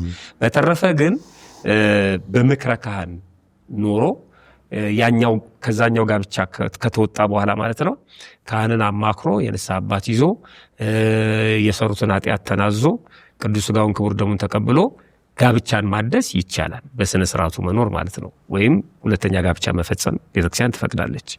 እንዲሁ መኖር ግን ሳያገቡ መኖር የሰውየው ፈቃድ እስከሆነ ድረስ ከቻለው ቅዱስ ጳውሎስ እንዳለው ማለት ነው ስለ ዝሙት ጠንቅ አይደለ ለእያንዳንዲቱ አንድ ራስ ለእያንዳንዱ አንድ ሚስት ይኖር። ያን ጠንቁን የሚያመጣውን ጠንቅ በፈቃድ እግዚአብሔር ከተቋቋም ነው በራሱ ችግር የለውም ሳያገቡ መኖር። ስምንተኛ ጥያቄያችን ዮናስ ብርሃን በሚል መጠሪያ ያሉ አድማጭ ተመልካቾቻችን ያደረሱ ነው። ከትዳር በፊት ግንኙነት አድርገን ኋላ ስንጋባ ንስሐ ገብተን በቤተክርስቲያን ስርዓት በቁርባን መጋባት አንችልም? ወልደንስ ቢሆን እንደዚህ አድርገን መጋባት አንችልም መምህራችን ብለዋል። ለወደፊቱ የሆነ ነገር ቢደረግ እንዴት አድርጋላችሁ የሚል ትምህርት የላትም፣ በጭራሽ የላትም። አሁን ግን የወለዱ ሰዎች ካሉ ከጋብቻ ውጪ የወለዱ ሰዎች ወደ ጋብቻ መጥተው ጋብቻቸውን ማስባረክ በአዲስ ቤተክርስቲያን ጋብቻቸው መፈጸም ይችላሉ። እንዲህ ብንሆንስ የሚል ጥያቄ ማስተናገዱ ከባድ ነው። ሲደረስበት ብንመልሰው ነው የሚሻለው ማለት ነው። በጣም ትክክል። ምናልባት በውጪም ሆናችሁ ከሆነ ይህን ጥያቄ ሳትገልጹት ከሆነ አስቀድሞ የተመለሱትን ጥያቄዎች በደንብ አድምጧቸው ያስፈልጋል። ዘጠነኛ ጥያቄያችን የኔነሽ በሚል መጠሪያ ያሉ አድማጭ ተመልካቾቻችን ናቸው። ቃለ ሕይወት ያሰማልን። እማከብር የምወድ መምህር እመቤት ይጠብቅልን። የኔ ጥያቄ እንዴት እጮኛ ማግኘት ይቻላል? አምላኬን መጠየቅ አላቆምኩም፣ ግን እድሜ እየሄደ ነው እና ይህን እያሰብኩ እጨነቃለሁ። መምህር ምን ይሉኛል? ቀዳሜ ጸጋ አትለፈኝ እባክህ ብለው ጽፈዋል። እኔ አሁን ይህንን ጥያቄ በተመለከተ ጠያቂያችን 4 ነገሮችን ቢያደርጉ ጥሩ ነው። አሁን የሌላ ሚዲያ ቢሆን ኖሮ ሌሎች ነገሮች ሁሉ ይነገራቸዋል ብዬ አስባለሁ። ራሳቸውን አደጋ ላይ የሚጥሉበት ማለት ነው። እንደ መንፈሳዊ ግን ሁሉም ነገር በፈቃድ እግዚአብሔር ነው የሚሆነው። የኛ ድርሻ ግን አለ። ስለዚህ 4 ነገሮችን ቢያደርጉ ጥሩ ነው። የመጀመሪያው በክርስትና ሕይወት ይጠንክሩ፣ ይጾሙ፣ ይጸልዩ፣ ይስገዱ። በቃ የኛ ድርሻ እሱ ነው። በዚህ ምድር ላይ የተፈጠርነው እግዚአብሔርን አመስግነን አምልከን ከእግዚአብሔር ጋር ለመኖር ነው። መጨረሻው እሱ ነው ዓላማችን ማለት ነው። ሌሎቹ እግረ መንገድ የሚመጡ ናቸው። ማግባቱ፣ መውለዱ፣ መክበሩ፣ ይሄ መደህየቱ ምናምን እሱ በዚህ ምድር ላይ የሚቀር ነው እና ትልቁ ድርሻ በክርስትና ሕይወት ጠንከር ማለት አለባቸው ነው። ሁለተኛው ፍላጎታችንን መግለጥ ነው። አንዳንዴ የሚያፍሩ ሰዎችም አሉ። ለምሳሌ ባል መጠየቅ የሚያፍሩ፣ ሚስት መጠየቅ የሚያፍሩ፣ በትክክል ክርስቲያን ነኝ ብለው ያስቡና እንዴት እግዚአብሔር ይሄን እጠይቀዋለሁ የሚሉ ሰዎች ማለት ነው። አንዲት ልጅ አለች እንደተባለው ባል ስጠኝ በቀጥታ መጠየቅ እንትን ብላ አፍራ ለቤተሰቦቼ ጥሩ አማች ስጣቸው ብላ ጠይቃለች እንደተባለው ማለት ነውና እግዚአብሔር የምንጠይቀውን ጥያቄ በሙሉ በፊት ለፊት እንድንጠይቅ ይፈልጋል። አንኳኩ ይከፈትላችኋል። ሹ ነው በቃ የምትፈልጉትን ታገኛላችሁ። ኃጢአት በደል መሆኑን ህሊናችን ይነግረናል አይደል? የማይገባ ልመና መለመን የለብንም የማይጠቅመንን። ግን መጋባትን እኮ የባረከው የቀደሰው ራሱ እግዚአብሔር ነው። ስለዚህ ይሄን መለመን ቀላል አይደለም። ጥሩ ሚስት ጥሩ ባል እንዲሰጠን እግዚአብሔርን ብንለምነው በራሱ ችግር የለውም። ስለዚህ ፍላጎት ፈቃደኛ ባልሆነ ልብ ውስጥ አድሮ እግዚአብሔር ስራ አይሰራም ስለሚል ሁለተኛው እሱ ነው። ክርስትናችን የሚፈቅደውን ነገር እያደረግን ደግሞ ፍላጎታችንን መግለጥ ነው። ሶስተኛው መጠበቅ ነው። በቃ የራሱ የሆነ ካላንደር አለው እግዚአብሔር። ጊዜ ያለፈው እኮ እስከ መቼ ነው ምናምን የሚሉት ነገር ከልባችን ማውጣት አለብን። ለምንድን ነው ይሄንን የምለው? በዝምታ ውስጥ ምላሽ ስላለ ማለት ነው። ምናልባት የኛ ህይወት በትዳር የሚያልፍ ካልሆነስ፣ ትዳሩ እኛንም ሃይማኖታችንንም የሚያሳጣን ከሆነስ፣ ወደኛ ህይወት የሚመጣው ሰው ለሃይማኖታችን ጥሩ ካልሆነስ፣ እግዚአብሔር እየከለከለ ከሆነስ አናውቀው። ሁለተኛ የኛ ሰው የሚሰጠን እግዚአብሔር በሚያውቀው በራሱ ካላንደር በራሱ ጊዜ ስለሆነ ያ ጊዜ ገና ሆኖ ከሆነስ፣ የኛን ትዕግስት የኛን ጽናት ለመለካት ከሆነስ እግዚአብሔር። ስለዚህ ዝም ብሎ መጠበቅ ነው። ዝም ብሎ መጠበቅ። በክርስትናችን መጽናት አለብን። ፍላጎታችንን መግለጥ አለብን። መጠበቅ አለብን። ሌላው በዝምታ ውስጥም እግዚአብሔር ምላሽ እንዳለው ማሰብ አለብን። ዝም ያለው ለኛ መልስ ሊሆን ይችላልና የኛን ካላንደር እንተውና የእግዚአብሔርን ካላንደር አስቀምጠን መጠበቅ ብቻ ነው እንጂ ሌሎች ሰዎች እንደሚሉት ይሄ መዝናኛ ቦታ ላይ ከሰዎች ጋር በመግባባት በመነጋገር ብሎ ራስን እስከመጣል ድረስ ማለት ነው። አለባበስን እንደዚህ ማለት ራስን አለመጣል ምናምን እያሉ የሚመክሩ አሉ። ይሄ ዝም ብሎ ሰው በአይን ተስቦ ለዝሙት የሚመጣ ሰው ሊኖር ይችላል። ለትዳር የሚመጣን ሰው ግን እንደዚህ አይነት ተልካሻ ምክንያት አይደለም የሚስበውና ሴቶች የሌላቸውን ባህሪ ሁሉ እንዲያሳዩ የሚገፋፉ ሰዎች አሉ። እሱ አይደለም የኛ ድርሻ። ዝም ብለን በክርስትናችን መከተል። እመቤታችንን ተመልከታት፣ ጥሩ ምሳሌያችን ነች። ቅዱስ ገብርኤል እኮ መንገድ ላይ ሰላምታ አቅርቦላት ነበረ፣ ግን አልተቀበለችውም ሰላምታውን። ምን አይነት ሰላምታ ነው ብላ ትታው ነው ሄደች። ድጋሚም አክብሮ ሰላም አላት፣ ትታው ሄደች። ግን ምን አለች? እንዲህ አይነት ነገር ደጋገመኝ፣ ምናልባት መልካም ነገር ሆኖ ከሆነስ።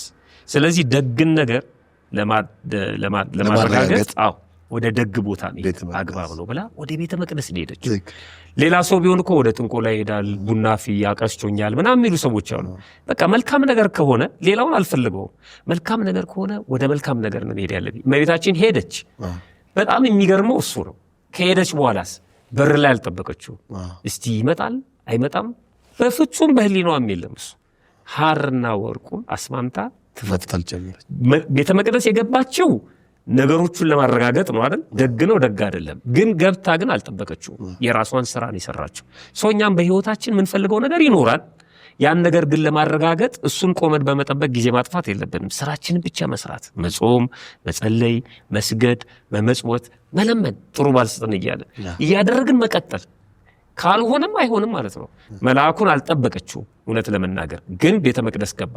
ገብቶ ግን ሲያናግራት ወዲያውን ያናገረችው ከአንዳንድ ነው መልስ የሰጠችው። በቃ ገብቷላ ቤተ መቅደስ ውስጥ። እኛም አንዳንዴ የምንፈልገው ነገር አጠገባችን ይመጣል። እንደኛ እየጾመ እየሰገደ እየጸለየ እኛ በማንፈልገው መንገድ ማለት ነው አጠገባችን ቆሞ ያን ጊዜ ግንኙነቱ ሪሌሽኑ ሊመጣ ይችላል። ስለዚህ በዚህ መልኩ ነው መቀጠል ያለብንና ስታክ እንዳናደርግ እንዳንቆም ጾማችንን ጸሎታችን ምናምናችን ትተን ሌላ ይሄ ሳይንሳዊ በሆነ መንገድ ባለው ሚስት ለማግኘት አይናችን የሚቀላወጥ ከሆነ በጣም ከባድ ነው የሚሆነው ማለት ፈተናውንም አንችለውም። በጣም መልካም። የመጨረሻው ጥያቄያችን ለዛሬ መራግብ 10ኛ ጥያቄያችን @ኤሚ አዶኒ በሚል መጠሪያ ያለው አድማጭ ተመልካቾቻችን ናቸው። እግዚአብሔር ይመስገን መምህር ቃለ ሕይወት ያሰማለን። እኔ ክብረ ንጽህናዬን ያጣሁት በልጅነቴ በቅርብ ዘመድ ተደፍሬ ነው። እናም ንስሐ ስገባ ስለሱ አልገባውም። ምክንያቱም ሳልፈልግ ስለሆነ ያስኮንነኛል ብዬ አላሰብኩም ነበር። አሁን ግን ጓደኞቼ ያስጠይቅሻል አሉኝ። መምህር ስለዚህ ምን ትሉኛላችሁ? እባካችሁ መልሱልኝ፣ በጣም ግራ ተጋብቻለሁ ብለዋል። የሚገርም ጥያቄ ነው። እንኳንም 10ኛ ሆነ። ይሄ በጣም የሚያስጨንቅ ነው። ግን እኔ አንዳንድ ጊዜ የማናቀውን ነገር ሰው ላይ ስንጭን በጣም መጠንቀቅ መቻል አለብን። ትላንትና ማርያም ኢምፔሪያል ማርያም አንተ ደብር ጉባኤ ነበረኝና አስተምሬ ስወርድ አንድ ልጅ መጣ። በዚህ በበዓለ ሃምሳ መስገድ አይቻልም አይደል አለኝ። ምን አይነት ስግደት? የአምልኮ ስግደት አለ። የአምልኮ ስግደት አይከለከልም፣ ሁልጊዜም ይሰገዳል። የአምልኮ ስግደት ለአብ ለወልድ ለመንፈስ ቅዱስ እሰግዳለሁ፣ ለእመቤታችን ለቅድስት ማርያም እሰግዳለሁ፣ ለመስቀሉ እሰግዳለሁ ብለን ተሳልመን አይደል የምንገባው? እሱ አይከለከልም። ከቀኖና ጋር በተያያዘ ራስን ለማድከም ከንስሐ ጋር በተገናኘ የምንወድቀው የምንነሳው የ41 ከዛ በላይ ምን ሰግደው እሱ ነው አልኩት። 28ቱ ግን ይፈቀዳል አይደል አለኝ። ምንድነው 28 የሚባል ስግደት? ከጎኔ መምህር ብርሃኑ ነበረ የእናንተ ደብር ታውቃለህ ስለ አላውቅም። 28 አለ ታዎስ ሌላም ስም እየጠራን የእግዚአብሔርን ስም የምንሰግድበታል። የት ተማርክ ይሄን? ቲክቶክ ላይ አለኝ። 28 ተብሎ ስግደት ተወስኖ ምን ሰግድ? የቤተክርስቲያን ትምህርት አይደለም። ሰው 28 አይደለም 2008 ይስገድ። ግን ይሄንን የህዝብ ለምን ታደርገዋለህ ነው? አየህ የቤተክርስቲያን አስተምሮ እኮ አይደለም ይሄ። አንዳንዱ ምን ይላል መሰለ 28ቷን ብሰግድ ኖሮ ጥሩ ነበር ግን አቅም የለኝም እያለ በማይመለከተው ሊቆጭ ነው። አየህ ቤተክርስቲያን ባላሰማረችው ቆጥራ ሰፍራ ባልሰጠችው ስርዓት እንደ ጣስ አድርጎ እንዲያስብ ታደርገዋለህ ማለት ነው። እኔ ጉልበት ካለኝ ችግር የለውም 28 ብቻ አይደለም ቅድም እንዳልኩ እንደፈለኩ መስገድ ስግደት ጾርንም ስለሚያስወግድ ማለት ነው። ግን ቤተክርስቲያን አይቻልም በምትልበት ሰዓት ደግሞ የምታከብረው በስግደት የምታከብረው በዓል አለ፣ በመብላት በመጠጣት የምታከብረው በዓል አለ፣ ታቦት በማውጣት የምታከብረው በዓል አለ፣ ከጾም በአፍ አድርጋ የምታከብረው በዓል አለ። ስለዚህ ያንን መያዝ አለ። ምንድነው አሁን እኔ ሰው ላይ ባናውጅ በቃ አንቺ የግድ ይህንንማ ኃጢአትሽን መናገር አለብሽ። ከየት አገኙት? አሁን የተደፈረች ሴት ተደፍሬያለሁ ብላ ንስሐ ትግባ የሚል የቤተክርስቲያን ስርዓት አለ። የት ነው ያገኙት? ይሄንን እንኳን አይደለም በእኛ ማለት ነው በዓለም ሕግ እንኳን ከሳሽ ነው የምትሆነው እንጂ አይደል?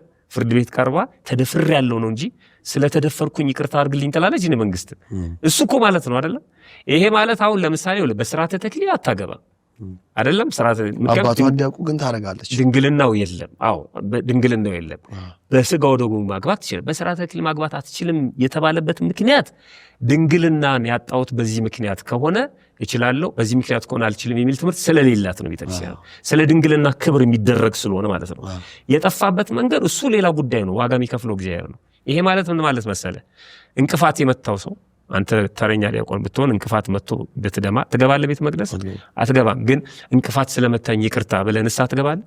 አትገባም። አየህ እንቅፋት የመታ ድንገት ነው እንጂ አንተ ፈልገህ አይደለም። ፈልገህ ያላደረግከው ነገር እንዴት ነው ንስሐ የምትገባበት? ይሄ በጣም ከባድ ነው።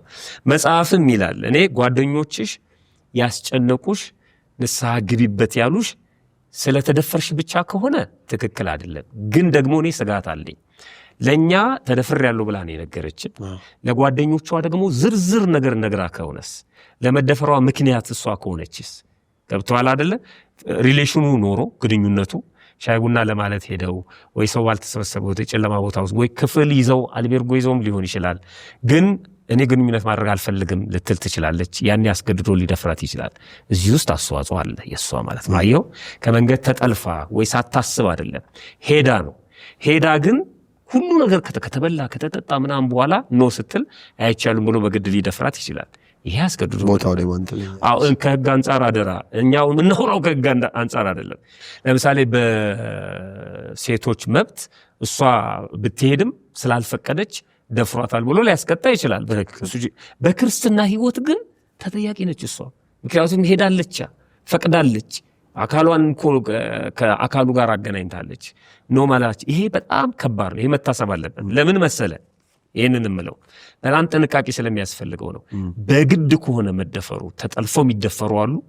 ድንገት በተኛችበት የማታውቀው ሰው መጥቶ ሊደፍራት ይችላል።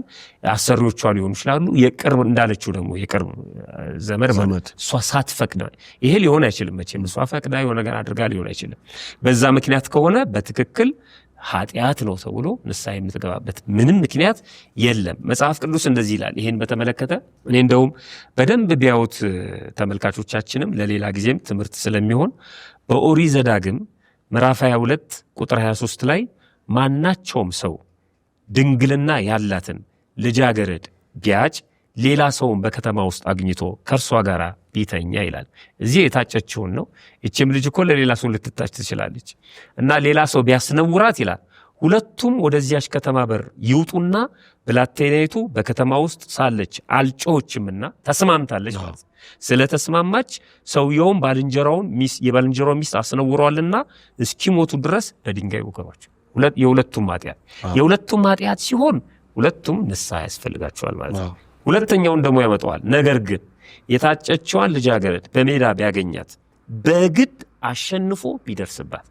የት ነው ያገኛት? ሜዳ። እሷን መንገድ ስትሄድ እሱም መንገድ ሲሄድ እንጂ ተቀጣጥረው ተፈቃቅደው የሆነ ቦታ ጨለማ ቤት ውስጥ ምናምን ሳትጮህ ምናምን አይደለም ማለት። ከዛ ቢያገኛት አለ ልጃገረዱን በሜዳ ቢያገኛት በግድ አሸንፎ ቢደርስባት ያ ሰው የደረሰባት ሰው ብቻውን ይገደል። ምክንያቱም ይላል ብላቴናይቱ ላይ ግን ምንም ነገር አታደርጉባት፣ በብላቴናይቱ ላይ ለሞት የሚያበቃት ኃጢአት የለባትም። ሰው በባልንጀራው ላይ ተነስቶ እንደሚገድለው ይህ ነገር ድንገት የደረሰባት ነውና በሜዳ ባገኛት ጊዜ የታጨችው ልጃገረድ ጮኻለች፣ የሚታደጋትም አልነበረም። ስለዚህ እሷ ነፃ ነች እና ተገደው የሚደፈሩ ሰዎችን ቤተክርስቲያናችን ከንስሐ ነፃ የምታደርጋቸው በዚህ ምክንያት ነው። በደሉ ኃጢአቱ የነሱ አይደለም፣ ሰውየው ነው ኃጢአቱና በደሉ የሰውየው ነው። ስለዚህ ንስሐ መግባት ያለበት እሱ ነው። በሕግም በስጋም በነፍስም የሚጠየቀው እሱ ነው።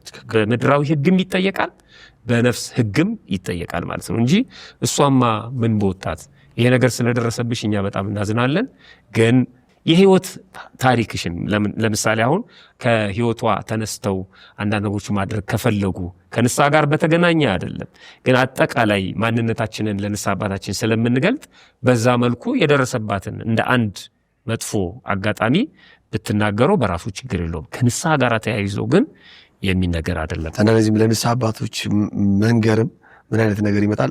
የሆነ ጊዜ አንስተናል አብረን ምንድነው ድንግል ሳይሆኑ በተክሊል መዳር አንዳንድ እንዳጋጠም አባቴ ለዚያን ነገር ተፈጥሮ ነበር። አግቢ እንጂ ልጅ አንቺ እኮ ጥሩ ልጅ እንደው ምናምን ሳም ገብተሻል እንደው በክብርሽንም ጠብቀሽ ነው ያለሽው ምናምን ቢሉ ካላወቁ ካልተነገራቸው ሊሉ ስለሚችሉ መንገር አይ አባቴ እንደዚህ አይነት ታሪክ ተፈጥሯል በቃ እሳቸው ከማዘን ውጪ የቀኑን ያስፈልግሻል እንደማያሏት። በነገራችን ላይ እንደ ግል ሐኪም እኮ ነው አንድ ሐኪም ሲመረምር የተፈጠረ ነገር ሊያውቅ ይችላል በግልጽ ማለት። ስለዚህ በናገሩ በራሱ ክፋት የለውም። በነገራችን ላይ አንድ ጥፋትም እሷ ላይ አያለው። ምንድነው የማየው? ለጓደኞች መናገር ምን በተለይ ከንስሐ አባት ጋር ያደረግከውን ነገር ለጓደኛ ማውራት አይጠብቅብህም። በጣም ጥሩ አይደለም። ይሄ ከንስሐ አባት ጋር ጨርሰሃል አይደለ? በቃ አለቀ። ለንስሐ አባት ያልነገርኳቸውም የሚለው ነገር የመጣው እሷ በመናገሯ ነውና ባንናገር ጥሩ ነው። በጣም መልካም፣ እጅግ ደስ የሚል ቆይታ አድርገናል።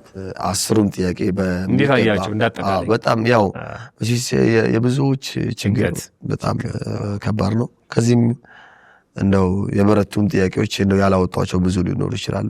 ፈርተው እንደው ለመጻፍም ተቸገሩ። በመራል ላይ ግን ያለውን አበሳም በዛው ያያያቻችን ካህናት በጣም እንግዲህ ብዙ የሚሰራ ይተበቀው እንደ ቤተክርስቲያን አንጻራዊ ማስበው ሁሉ ጊዜ ምንድነው ቤተክርስቲያን በየእርምጃዎቹ ስርዓትና ቀኖናዋን ውሳኔ በውሳኔ እያሰረችልን ብትሄድ አሁንም ጥሩ ጅምሮች አሉ እያየን ያለ ነው።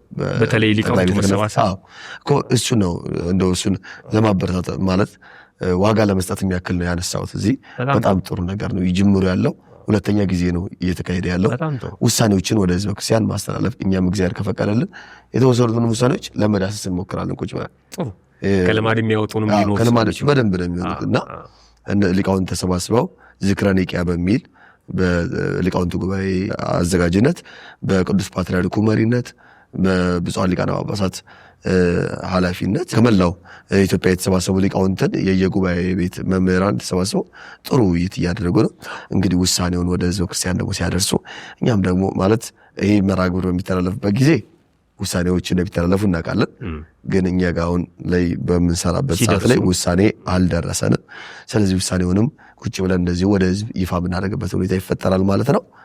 እንግዲህ በጣም ጥሩ ጊዜ ነበር አሳለፍነው። በጣም ደስ ይላል። ምዕመናን ይጠይቃሉ፣ ለመጠየቅ እናደፋፍራለን።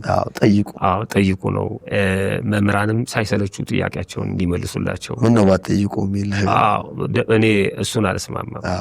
አትጠይቁ የሚል መምህር ካለ በጣም ከባድ ነው። መምህር አይደለም እሱ ራሱ መጠየቃል ማለት በቤተክርስቲያናችን በነገራችን ላይ ተጠያቂ ነው የሚባለው። አይ መምህራን ነው የሚባለው። ተጠያቂ ምን ማለት ነው? ተጠያቂ ለሁሉ መልስ ያላችሁ በቃ አለቀ።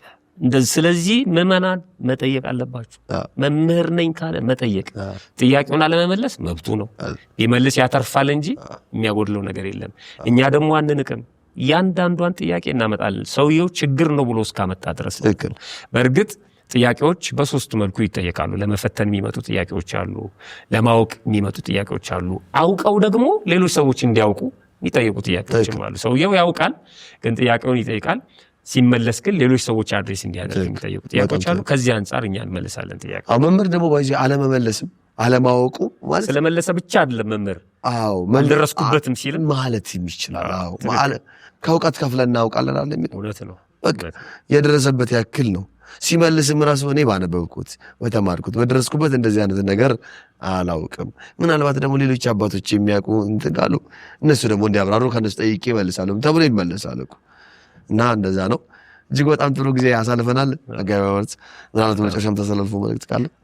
እኔ ምንም የማስተላልፈው መልእክት የለኝም። በዓሉ የፍስሐ የደስታ በዓል እንዲሆንላችሁ እመኛለሁ። እንግዲህ ዓርብ ረቡዕን ጨምሮ ያው የተገኘውን አንዳንድ ሰዎች ግን ይህንን በዓለ ፋሲካውን በተመለከተ 50 ቀን የምንመገበው እንደ ማካካሻ ነው የሚሉ ሰዎች አሉ። ይህ ልማድ ነው፣ ማካካሻ አይደለም። ቤተክርስቲያን ስጋዊ ስለ ጾማችሁ ስለተጎዳችሁ ብሉ ጠጡ ብላ አታስተምርም። በጾም ጉዳት ስለሌለ ማለት ነው፣ አትርፈናል። እና ይሄ ግን የመንግስተ ሰማያት ኑሯችን ምሳሌ መሆኑን አውቃችሁ እየተጠያየቃችሁ ደካሞችን በመርዳት የታመሙትን በመጠየቅ ቤተዘመድ ተሰብስቦ ቃል እግዚአብሔር እየተነጋገራችሁ ቀሪውን የተረፈ ትንሣኤ እንድታከብሩ እንጋብዛለን። ሰላም ሁኑ። የተወደዳችሁ ተመልካቾቻችን በልማድና ክርስትና በምዕራፍ 15 እጮኝነት መጋባት አይደለም በሚለው ትምህርት ላይ በተነሱ ጥያቄዎች ላይ ያደረግነው ውይይት ይህን ይመስላል። መርሃ ግብሩን እስከ መጨረሻ በመከታተል ለሌሎችም በማካፈል የቀንዲል ሚዲያ ዝግጅቶችን በመከታተል የዩቲዩብ ቻናሉን ሰብስክራይብ በማድረግ ቤተሰብ በመሆን አብሮነታችሁ ከኛ ጋር እንዲሆን ግብዣዬን አቀርባለሁ። ስለነበረን ጊዜ ሁሉ አምላካችን እግዚአብሔር ስም የተመሰገነ ይሁን። ሳምንት በምዕራፍ 16 እስከምንገናኝ ቸር ሰንብቱ።